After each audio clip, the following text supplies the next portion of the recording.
లోకాలన్నిటికీ రూపాన్నిచ్చే లోకమాతృవు తల్లివి నీవే.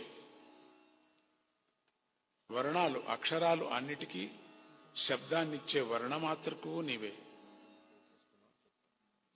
మూలాధారాది సహస్రార పర్యంతరము కూడా 7 పద్మాల దళాల మీద ప్రకాశించే వర్ణాలే భూమి యొక్క సప్తద్వీపాల్లోనూ ఉండే మానవుల యొక్క నోళ్ల నుండి వెలువడుతున్నాయి.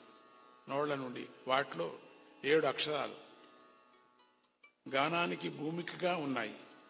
అంటే సరిగమాతులు అన్ని ఓంకార రూపంలో ఉండేటువంటి అకార ఉకార మకారాలనే అనేటువంటి త్రివర్ణ సంపుటి సూటిగా చైతన్యాత్మకంగా ఉంది. నిజానికి మానవులు పలికేటువంటి వర్ణాలకు తల్లి వారి మనస్సులోని భావనకు తల్లి పరాత్పరమైన చైతన్య మాతయే. పరాత్పరైనటువంటి ఆ చైతన్య మాతయే నవావరణాలకు మాతయే ప్రకాశిస్తుంది. వాటిలో బిందు స్థానంలో సచ్చిదానంద త్రిపుర సుందరిగా ఉన్నది నీవే అని ఈ పాట సులభంగా మాతృకాసి సర్వలోకరూపదాయిని మాతృకాసి సర్వలోకరూపదాయిని మాతృకాసి సర్వవర్ణ శబ్దదాయిని మాతృకాసి సర్వవర్ణ శబ్దదాయిని. అందరికీ సులభంగా అర్థమయ్యేటట్టుగా అందరూ పాడుకునేటట్టుగా easy to understand, easy to sing, easy tunes, very easy tunes.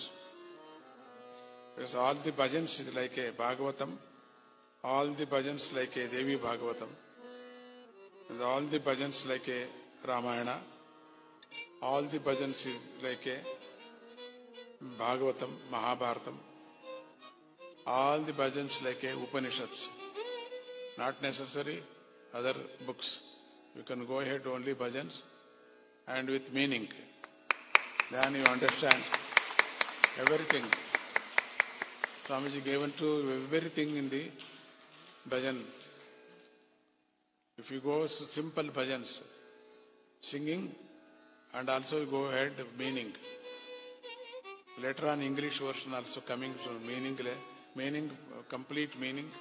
Then you understand each bhajan. Sanskrit and Telugu, so many different languages.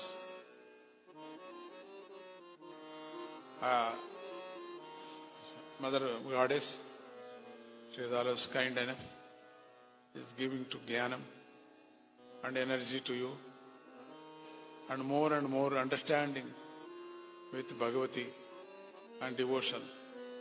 We need good devotion, good energy, good faith, and also Shraddha.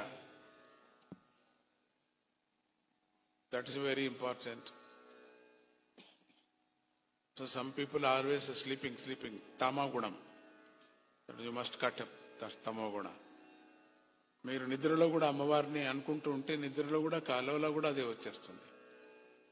అప్పుడు నిద్ర రాదు మీకు మళ్ళీ. అట్లా అమ్మవారే అంత తిరుగుతూ ఉండాలి. మొత్తం తిక్కపట్టినట్టుగా ఉండాలా. ఎవరికి తెలియదు అది. అంటే పిచ్చి పట్టినట్టుగా. తిక్కపట్టినట్టు కన్నడ వాళ్ళు నవ్వుతారు, అందుకని వేరే అర్థం అవుతుంది. అందుకని పిచ్చి పట్టినట్టుగా ఉండాలి ఎప్పుడు మనసులో. బయటికి కనపడకూడదు.